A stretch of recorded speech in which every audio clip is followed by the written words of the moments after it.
मेरी ज़िंदगी में यह काम आज भी जारी है। आज भी आप मुझे सैकड़ों की संख्या में मैसेज लिखते हैं, हाथ से लिखी चिट्ठियां भी आती हैं, बहुत अच्छी लिखावट में। मैं ज़्यादातर मैसेज पढ़ता भी हूं और सभी के नहीं तो बहुतों के जवाब देने की कोशिश करता हूं। कई बार तो अपनी निराशा भी आपसे साझा कर देता हूं। मैं आपके बीच आकर अपने मन का भाव नहीं छिपाता, क्योंकि मैं आपके बीच बताने के लिए आता हूं। अगर खुद को ही छिपाने लगा तो वो पूरा बताना नहीं होता है। मुझे तो लगता है कि कई हजार दर्शकों के पास मेरे लिखे हुए जवाब होंगे। उंगलियों में दर्द रहने के कारण इन दिनों जवाब देना कम कर दिया है। तो एक तरह से जिन चिट्ठियों से एनडीटीवी में मेरी शुरुआत होती है, उनका आना जाना आज भी जारी है, आज तक जारी था। वो काम आगे भी जारी रहेगा, लेकिन इतने सारे सुझावों, जवाबों, अपेक्षाओं, शिकायतों और डांट के बीच सोना, जागना और जीना मुझे आपके हवाले करता चला गया। मैं खुद के पास तो रहा ही नहीं, आपके बीच गया तो घर ही नहीं लौटा। शायद अब कुछ वक्त मिलेगा खुद के साथ रहने का। आज की शाम एक ऐसी शाम है जहां चिड़िया को उसका घोंसला नज़र नहीं आ रहा, क्योंकि कोई और उसका घोंसला ले गया है। मगर उसके सामने थक जाने तक एक खुला आसमान ज़रूर नज़र आ रहा है। तो खैर, उसके बाद अनुवादक बना और कई पत्रकारों की रिपोर्ट का अंग्रेज़ी से हिंदी में अनुवाद करता रहा। इसके बाद मैं रिपोर्टर बन गया और फिर मेरी दैनिक रिपोर्ट की अलग यात्रा शुरू होती है। रवीश की रिपोर्ट से काफ़ी कुछ सीखने को मिला। तो इस तरह से ये एनडीटीवी में ही संभव हुआ कि एक चिट्ठी छांटने वाला इसके एक चैनल का ग्रुप एडिटर समूह संपादक बनता है और आज उसे छोड़ रहा है, इस्तीफा दे रहा है। बहुत बड़ी बड़ी शक्तियां पीछे खड़ी हैं इस एक पत्रकार के पीछे। तो स्वाभाविक है कि ये नौबत आनी थी, इसका अंदाज़ा मुझे पहले भी था। लेकिन जिस दिन आता है उस दिन अच्छा तो नहीं लगता है। लेकिन मैं आपसे यह भी कहना चाहता हूँ कि जब भी मेरे बारे में मूल्यांकन करें, इस बात की सहानुभूति मुझसे ना रखें कि मैं चिट्ठी छांटता था। मैं उनकी तरह नहीं हूँ कि अचानक चाय बेचने की बात करने लग गया। उतर रहा हूँ जहाज़ से, बात कर रहा हूँ चाय बेचने की। सहानुभूति के लिए या फिर अपने संघर्ष को महान बताने के लिए मैं ऐसा नहीं करना चाहता। इस देश में हर किसी का संघर्ष ही पहाड़ चढ़ने के जैसा है। आप एम्स के बाहर मरीज जो खड़े हैं, उनके परिजन जो खड़े हैं, उनसे मिल लीजिए।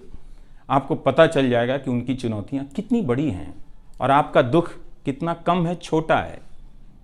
लेकिन आज के दिन मैं आप सभी के बीच दर्शकों की बात करना चाहता हूं। इस दौर में कुर्सी पर बैठे किरदारों को टूटते हुए देखा, सबने देखा। संस्थाओं को भस्म होते देखा, आपने देखा। नफरती तूफान में लोगों को भटकते देखा। मगर मैंने इसी दौर में एक नई संस्था भी बनते देखी है। वह संस्था है जनता की संस्था, दर्शकों की संस्था।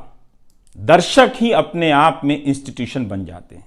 आप दर्शकों की संख्या भले कम है, मगर आप दर्शकों ने मिलकर जर्जर किए जा रहे इस लोकतंत्र में जनता नाम की संस्था का पौधा सूखने से बचा लिया। एनडीटीवी में मुझे जब भी अवसर मिला मैंने जान लगा दी। मैंने कभी उन अवसरों को अपने लिए नहीं देखा, बल्कि यही सोचा कि ये अवसर मुझे आप दर्शकों के लिए मिला है, इसलिए उन सभी अवसरों को आप दर्शकों की कहानियों से भरता चला गया और मैं आप दर्शकों का होता चला गया। आपका दावा मुझ पर बहुत बड़ा है, मैं जानता हूँ। आप मुझ पर बहुत दावा रखते हैं। मेरे आसपास आप दर्शकों की वजह से एक न्यूज़ रूम बन गया था, पब्लिक न्यूज़ रूम, जो दफ्तर के भीतर नहीं, आपके घरों में था, आपके दिमाग में था। दुनिया भर में फैले कितने दर्शकों ने आगे आकर मेरी मदद की है। आपने कभी मुझसे पैसे भी नहीं मांगे, कभी एहसान तक नहीं जताया। विदेशों में मेरे लिए वीडियो रिकॉर्ड किया, रिसर्च किया। मेरा हर कार्यक्रम किसी न किसी दर्शक के सहयोग का उदाहरण है। आप दर्शकों ने मेरी जानकारियों को दुरुस्त किया है, गलती की है तो डांटा भी है और काफ़ी कुछ उसमें जोड़ भी दिया है। कई सारे एक्सपर्ट, कई सारे छात्र, कई सारे प्रवासी भारतीय, स्थानीय भारतीय दर्शक बनने के साथ साथ मेरा साथ दे रहे थे और पत्रकार भी बन रहे थे और इस पेशे के एक छोटे से द्वीप को बचा रहे थे। इस प्रक्रिया को बिखरते देखना, दर्शकों के बनने की प्रक्रिया को बिखरते देखना और फिर से बनते देखना बहुत सुखद अनुभव रहा। आप दर्शकों में से कईयों ने मेरे लिए अलग अलग भाषाओं से अनुवाद तक कर दिया। संसाधनों की हमेशा मेरे पास कमी रही, मगर आप सभी ने मिलकर पूरी कर दी, सिर्फ इसलिए कि प्राइम टाइम में जो भी जाए ठीक से जाए। वो मेरा नहीं, आपका प्राइम टाइम था। कभी खराब शो कर दिया तो आपने अपनी निराशा बताने में कोई संकोच नहीं की। आप वाकई लाजवाब हैं। दर्शक ही मेरे नियमित संपादक हैं, निरंतर संपादक हैं आप दर्शक मेरे। मैं अक्सर कहता हूं कि एक पेड़ में कई बारिशों का पानी होता है। आपके जैसे दर्शकों के होने में ही किसी रवीश कुमार का होना है। आप हर मौसम में बरसात बनकर आ जाते हैं, सूखते पेड़ों को हरा करने आ जाते हैं। आज आपकी बदौलत यूट्यूब पर, ट्विटर पर कितने ही पत्रकार खड़े हो गए। आप उन सभी के पीछे खड़े हैं। आज कई वेबसाइट हैं जिन्हें आप सब्सक्रिप्शन के बहाने आर्थिक मदद देते हैं। जब लोकतंत्र में एक भी संस्था नजर नहीं आ रही थी, अदालतें कमजोर नजर आ रही थी, आ रही हैं, आप दर्शक नजर आ रहे थे। आज के दौर में आप ही पत्रकारिता के सबसे बड़े संस्थान हैं। पत्रकारिता अब संस्थानों में नहीं बची है, आप जैसे दर्शकों के बीच बची हुई है, जिनकी मदद से आज पत्रकार सवाल पूछ रहे हैं। यही आपका इस वक्त में सबसे बड़ा योगदान है। हो सकता है कि कोई जनता की आवाज को पूरी तरह कुचल दे, उसकी आवाज पर धार्मिक नफरतों की आंधी धूल को भर दे, ढक दे, लोकतंत्र को मिटा दे, मगर आप दर्शकों का होना हौसला देता है कि लोकतंत्र भले खत्म हो जाए, मगर उसकी चाहत कभी खत्म नहीं होगी, क्योंकि आप जैसे दर्शक अपनी जवाबदेही को, जिम्मेदारियों को बहुत खूब समझते हैं। इस मुश्किल वक्त में आपने एक पत्रकार पर भरोसा किया, उसे कितना प्यार दिया। कई बुजुर्ग माओं ने मेरे बाल सहला दिए, गाल छू लिए, तो किसी ने मेरे गमले में गुलाब के फूल लगा दिए, किसी ने चने का सत्तू भेज दिया कि मेरी सेहत ना खराब हो, किसी ने शहद भेज दी, किसी ने धूप में खड़े देखा तो सर पर गमछा तान दिया और छाता खोल दिया, किसी ने जेब में कलम रख दी, महंगी कलम। आज के दिन मैं एनडीटीवी से ज़्यादा आप दर्शकों को याद करना चाहता हूँ। आपके बिना मैं कुछ नहीं कर पाता। मुझे आप दर्शकों पर नाज है। कई बार लगता है कि मैं संस्था का कम, आप दर्शकों का प्रतिनिधि ज़्यादा हूँ। मुझे काम करने की आज़ादी मिली संस्था में, निर्बाध आज़ादी, और उस आज़ादी को मैंने हमेशा संभाल कर रखा, क्योंकि आपकी तेज़ नज़र मुझ पर थी। खुद को काफी संभाला कि कुछ गलती ना आ जाए, कुछ मुझसे चूक ना हो और मुझ में अहंकार ना आ जाए और बदले में आज़ादी चली जाए। मेरे आगे दुनिया बदलती रही, मगर टेस्ट मैच के खिलाड़ी की तरह पिच पर टिका रहा। पर अब किसी ने मैच ही खत्म कर दिया है, उसे T20 में बदल दिया है। जनता को चवन्नी समझने वाले जगत सेठ हर देश में हैं, इस देश में भी हैं। अगर वो दावा करें कि आप तक सही सूचनाएं पहुंचाना चाहते हैं, तो इसका मतलब है कि डॉलर अपनी जेब में रखकर आपकी जेब में चवन्नी डालना चाहते हैं। पत्रकार एक खबर लिख दे तो जगत सेठ मुकदमा कर देते हैं और फिर सत्संग में आकर प्रवचन भी देते हैं कि वे पत्रकारिता का भला चाहते हैं। आप दर्शक इतना तो अपना भला समझते होंगे। इसलिए आज मैं अपने संस्थान से ज़्यादा आप दर्शकों को याद करना चाहता हूं। मुझे हमेशा लगता था कि हिंदी का पत्रकार छत क्यों नहीं छुपाता है। ऐसा क्यों है?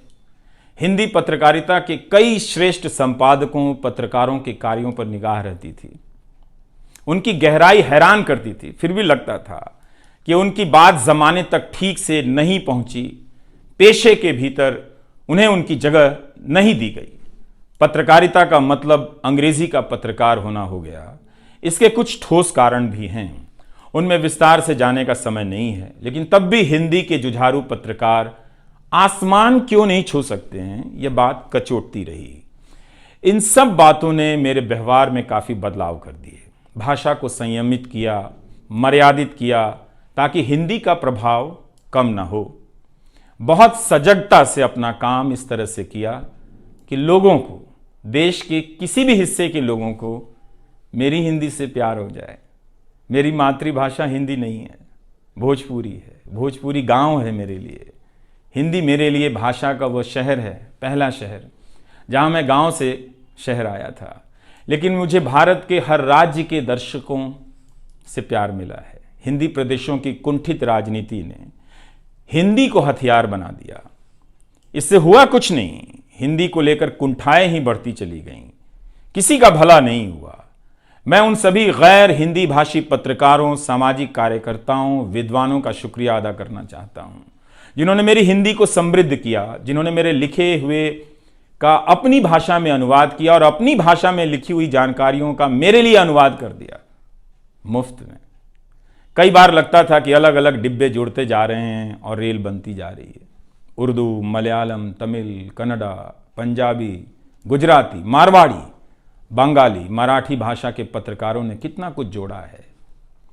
यह बात कहीं हिंदी बनाम अंग्रेजी की तरफ ना मुड़ जाए, इसलिए कहना जरूरी है कि अंग्रेजी भाषा में लिखने वाले विद्वानों और पत्रकारों ने मेरी खुलकर मदद की है, मेरे साथ बराबरी का व्यवहार किया। जो नहीं कर सके, ऐसे हैं, उनका क्या हिसाब करना, उनका क्या रोना, मगर जो बराबरी के साथ पेश आते रहे, उनका आभार व्यक्त करना चाहिए। उन सभी ने अपना श्रेष्ठ मुझसे साझा किया, किताबें दी, अवसर बताए, मेरे लेख का अनुवाद तक कर दिया, ज्यादा लोगों तक पहुंचा दिया। मेरे जीवन में इतिहास के मेरे शिक्षकों का बहुत योगदान है। मेरे शिक्षक मेरी जान है। मैं चाहता हूं कि आप मेरे जरिए मेरे पीछे खड़े अनगिनत लोगों के बारे में जानें, उन्हें भी देखें। और दोस्तों को कौन भूल सकता है, बहुत अच्छे अच्छे दोस्त मिले, कम मिले लेकिन मिले। आप जनता के बीच जाने के तमाम अवसर मेरे लिए बहुत खास हैं। तमाम आंदोलनों को कवर करने गया, आपके बीच जाते ही जो चीज़ खास नज़र आती थी वो है एक पत्रकार के प्रति आपका विश्वास, आपकी समझ। आप लोगों से मैं घिर जाता था। आपके भीतर कितना कुछ बहने लग जाता था, जिसे एक राज्य को सुनना चाहिए, जिसे सुनाने के लिए पत्रकार से अच्छा कोई जरिया नहीं। मुझे आपके बीच आकर हमेशा लगा कि आप सरकार को कैसे देखते हैं, और मैं उस नजर से सरकार को देखने लगा। इसी का भरोसा है कि आपकी सक्रियता में ही भारत का लोकतंत्र धड़कता है। शाहीन बाग और किसान आंदोलन की जिद में मुझे सूरज की रोशनी दिखाई देती है। आपको जनता बनते हुए देखा है। मेरा विश्वास गहरा होता चला है कि तंत्र भले खत्म हो जाए, लेकिन जनता के बीच जन बचा हुआ है। एक दिन यही जन आज से बेहतर तंत्र बना लेगा। आज कुछ लोगों को यकीन हो गया है कि सारा तंत्र उनके कब्जे में है। अब जन का कोई मोल नहीं। मीडिया को खत्म कर विपक्ष और जनता को खत्म किया जा चुका है। ऐसा सही भी है, मगर यही शाश्वत नहीं है। एक ना एक दिन जब लोग अपनी नफरतों से जर्जर हो जाएंगे, उनकी नफरतें उनके शरीर से दरकने लग जाएंगी, तब उन्हें किसी नई जमीन की तलाश होगी, किसी पत्रकार की याद आएगी। नफरत की गुलामी से बाहर आने का रास्ता आप ही बनाएंगे, आपको ही बनाना है। एनडीटीवी में मैंने लिखना, बोलना सीखा, दिखना सीखा, अच्छे कपड़े पहनना सीखा, टाई पहननी सीखी। बस केवल डांस नहीं आया, क्योंकि काम से वक्त ही नहीं मिला। आप सीख लीजिएगा। आज के दिन मैं अपनी महिला सहयोगियों को खास तौर से याद करना चाहता हूँ। काम के प्रति ईमानदारी, टिक कर काम करना और पेशे की नैतिकता की समझ मुझे अपनी महिला सहयोगियों से मिली है, और मैंने उनसे चुरा भी ली है। इस समय मेरे रास्ते निश्चित नहीं हैं, निश्चित हैं तो सिर्फ हौसला है। उसका भी क्या भरोसा, कभी आसमान में होता है, कभी पाताल में। एक YouTube चैनल बनाया है रवीश कुमार ऑफिशियल, और फेसबुक पेज भी है रवीश का पेज। इसे सब्सक्राइब कीजिएगा। अब मैं YouTube पर ही नज़र आऊँगा, एनडीटीवी इंडिया पर नहीं। किसी संस्था के साथ मर्यादाएं बहुत अलग होती हैं, फ्रीलांस और आज़ाद जीवन की अलग। लेकिन इस बार परिवार के साथ थोड़ा वक्त बिताना चाहता हूँ, जीना चाहता हूँ। मैंने इस्तीफ़ा दे दिया है। नमस्कार, मैं रवीश कुमार अब आपको उस चैनल पर सुनाई नहीं देगा। नमस्कार, मैं रवीश कुमार।